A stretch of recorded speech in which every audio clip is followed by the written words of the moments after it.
السلام علیکم ناظرین، TNN ٹی وی کے نیوز بلیٹن کے ساتھ میں ہوں بشرا خان۔ سب سے پہلے شامل کریں گے نیوز ہیڈ لائنز۔ ECO اجلاس، وزیر اعظم کا غزہ میں جاری جنگ فوری بند کرنے کا مطالبہ۔ انوار الحق کاکڑ کا کہنا ہے کہ ECO کے تمام ممالک کو غزہ میں جنگ بندی کے لیے کردار ادا کرنا چاہیے۔ غزہ میں جاری بربریت کی شدید مذمت کرتے ہیں۔ فرح گوگی کے 3 ارب 82 کروڑ کے خفیہ اثاثوں کی تفصیلات منظر عام پر۔ 3 برس کے دوران فرح گوگی کے ظاہری اثاثوں میں 420% اضافہ ہوا، غیر ظاہری اثاثوں میں 15,300% اضافہ ہوا۔ IMF کا ریئل اسٹیٹ سے ٹیکس وصولی سخت کرنے کا مطالبہ۔ FBR رواں برس کے اختتام کی ممکنہ ریونیو رپورٹ IMF کو دے دی۔ ریٹیلرز پر فکس ٹیکس عائد کیا جا سکتا ہے۔ اسموگ کی بگڑتی صورتحال، لاہور سمیت مختلف اضلاع میں اسمارٹ لاک ڈاؤن، مارکیٹوں اور دیگر عوامی مقامات کی کیمروں سے نگرانی، شہریوں سے بغیر ضرورت گھروں سے نہ نکلنے کی اپیل۔ پختونخوا بالائی علاقوں میں بارش اور پہاڑوں پر برف باری سے موسم سرد ہو گیا۔ بالائی علاقوں میں موسم سرد ہوتے ہی آگ جلانے والی لکڑی کی قیمت بڑھ گئی۔ شمال بالائی بلوچستان میں بارش اور ژالہ باری کے سبب موسم سرد ہو گیا۔ سام دشمنی اور اسلامو فوبک واقعات سے کینیڈین خوفزدہ ہیں۔ ٹروڈو کا کہنا ہے کہ یہ نفرت کا ماحول کینیڈا میں ناقابل قبول ہے۔ انسانی بنیادوں پر غزہ جنگ میں ایک طویل وقفہ کیا جائے۔ ٹورنٹو کی شہری انتظامیہ کا ہاؤسنگ بحران پر قابو پانے کا منصوبہ۔ کرائے پر قابو پانے کے لیے 65,000 نئے گھر بنائے جائیں گے۔ شہر کو منصوبے کے لیے اربوں ڈالر کی کمی کا سامنا۔ GTA میں سردی کے جھٹکے سے شہریوں کو مشکلات کا سامنا۔ شہریوں کو دوران ڈرائیونگ پھسلن کے سبب مشکلات کا سامنا کرنا پڑا۔ GTA کے مختلف علاقوں کے لیے وارننگ جاری۔ غزہ پر اسرائیلی حملوں میں تیزی، گزشتہ 24 گھنٹوں میں اسپتالوں، کیمپوں پر شدید بمباری۔ القسام بریگیڈز نے اسرائیلی فوج پر حملوں کی نئی ویڈیو جاری کر دی۔ غزہ میں جاری اسرائیل کی وحشیانہ کارروائیوں کے بعد 3 روز کی جنگ بندی کا امکان۔ بھارتی شہر دنیا کا سب سے آلودہ دارالحکومت، دہلی میں زہریلی دھند کو ختم کرنے کے لیے مصنوعی بارش برسانے کا فیصلہ، کسانوں کو فصلوں کی باقیات جلانے سے روکنے کا حکم۔ ہیڈ لائنز آپ نے جانی اور اب شامل کریں گے خبروں کی تفصیل۔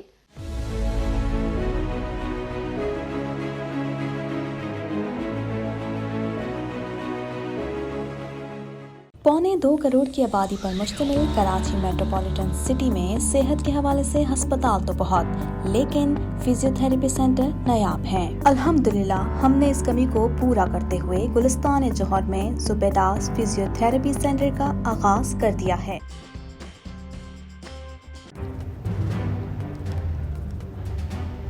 Islamic Finance TV, the only TV channel of the fastest growing Islamic economy in the world and the prime mover of Islamic finance news. Follow us on our social media handles and watch our reports and educational program at www.islamicfinancetv.com. For advertisement, please contact us at islamicfinancetv@gmail.com.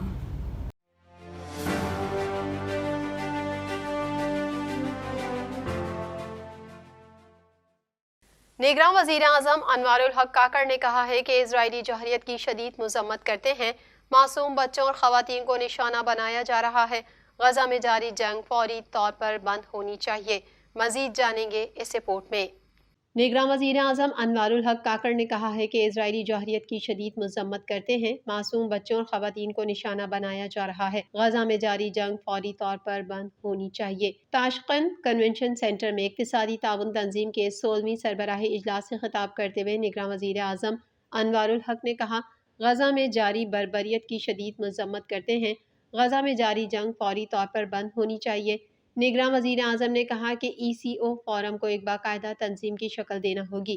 مسئلہ کشمیر کو اقوام متحدہ کی قراردادوں کے مطابق حل ہونا چاہیے۔ انوار الحق کاکڑ نے کہا کہ خطے میں تجارتی سرگرمیوں سے ہی ترقی ممکن ہے۔ ECO ممالک کے درمیان تجارتی راہداریاں اہم کردار ادا کریں گی۔ دوسری جانب اقتصادی تعاون تنظیم کے 16ویں سربراہی اجلاس سے قبل وزیر اعظم کی آذربائیجان کے صدر سے ملاقات ہوئی۔ ملاقات میں دونوں رہنماؤں نے 2 طرفہ تعلقات، تجارت، دفاع اور توانائی کے شعبے میں حالیہ پیش رفت کا جائزہ لیا۔ وزیر اعظم نے آذربائیجان ایئر لائن کے پاکستان کے لیے براہ راست فلائٹ آپریشن کے اعلان کا خیر مقدم کیا۔ وزیر اعظم نے کاروبار، سیاحت اور لوگوں کے درمیان تبادلوں کو بڑھانے کے لیے مثبت پیش رفت قرار دیا۔ وزیر اعظم نے آذربائیجان کی خود مختاری اور علاقائی سالمیت کے حوالے سے پاکستان کی حمایت کا اعادہ کیا۔ وزیر اعظم انوار الحق کاکڑ اور صدر علیو کے درمیان اسلاموفوبیا اور موسمیاتی تبدیلی، علاقائی تعاون اور خوشحالی کے فروغ کے لیے تبادلہ خیال کیا گیا۔ دونوں رہنماؤں نے مقبوضہ کشمیر میں بھارتی مظالم کی تازہ ترین صورتحال اور غزہ میں انسانی بحران پر بھی تبادلہ خیال کیا۔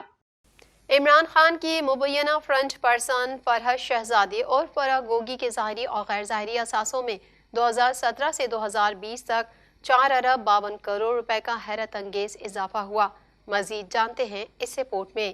عمران خان کی مبینہ فرنٹ پرسن فرحت شہزادی اور فرح گوگی کے ظاہری اور غیر ظاہری اثاثوں میں 2017 سے 2020 تک 4 ارب 52 کروڑ روپے کا حیرت انگیز اضافہ ہوا۔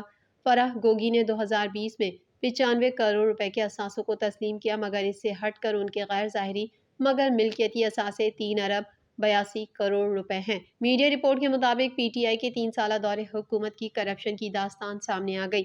عمران خان کی فرنٹ پرسن فرحت شہزادی اور فرح گوگی کے ظاہری اور غیر ظاہری اثاثوں میں 2017 سے 2020 تک 4 ارب 52 کروڑ روپے کا حیرت انگیز اضافہ ہوا۔ صرف 3 برس کے دوران فرح گوگی کے ظاہری اثاثوں میں 420%، جبکہ غیر ظاہری اثاثوں میں 15,300% اضافہ ہوا۔ یہاں یہ بات قابل ذکر ہے کہ یہ اثاثے فرح گوگی کی ذاتی ملکیت ہیں، جبکہ احسن جمیل گجر اور باقی رشتہ داروں اور حصہ داروں کے اثاثے علیحدہ ہیں۔ علاوہ ازیں فرح گوگی، احسن جمیل گجر اور ان کے پارٹنرز کے ملک بھر میں 102 بینک اکاؤنٹ سامنے آئے ہیں۔ ان کی کل مالیت 14.5 ارب روپے ہے۔ یہ اس پیسے کا حصہ ہے جو چیئرمین پی ٹی آئی کی فرنٹ پرسن کے طور پر لیا گیا۔ فرح گوگی کے پاکستان میں موجود بینک اکاؤنٹس کی تعداد میں 2019 سے 2021 تک مسلسل اضافہ دیکھا گیا۔ 426 ملین روپے کا سرمایہ صرف ایک اکاؤنٹ میں 2018 سے 2022 تک 47 ٹرانزیکشنز کے ذریعے آیا۔ ایس ای سی پی ریکارڈ کے مطابق فرح گوگی 8 کمپنیوں میں حصے دار ہیں۔ چیئرمین پی ٹی آئی کی معاونت سے فرح گوگی نے 2018 میں ایمنسٹی اسکیم کا بھی فائدہ اٹھایا۔ 889 ملین روپے سے زائد کالا دھن پوسٹنگ، ٹرانسفر، سرکاری ٹھیکوں کی مد میں ریگولرائز کرایا گیا۔ آئی ایم ایف کے ساتھ پاکستان کی معاشی ٹیم کے مذاکرات جاری ہیں، جبکہ اس دوران عالمی مالیاتی فنڈ کے مطالبات بھی ہر سیشن میں سامنے آتے جا رہے ہیں۔ مزید احوال اس رپورٹ میں۔ آئی ایم ایف کے ساتھ پاکستان کی معاشی ٹیم کے مذاکرات جاری ہیں، جبکہ اس دوران عالمی مالیاتی فنڈ کے مطالبات بھی ہر سیشن میں سامنے آتے جا رہے ہیں۔ جن شعبوں سے ٹیکس وصولی کم ہے، وہاں ٹیکس پالیسی مؤثر بنا کر انفورسمنٹ کی تجویز دی گئی ہے۔ فیڈرل بورڈ آف ریونیو نے رواں سال کے اختتام کی ممکنہ revenue report I M F کو دے دی، جس پر آئی ایم ایف مشن 2 روز تک جواب دے گا۔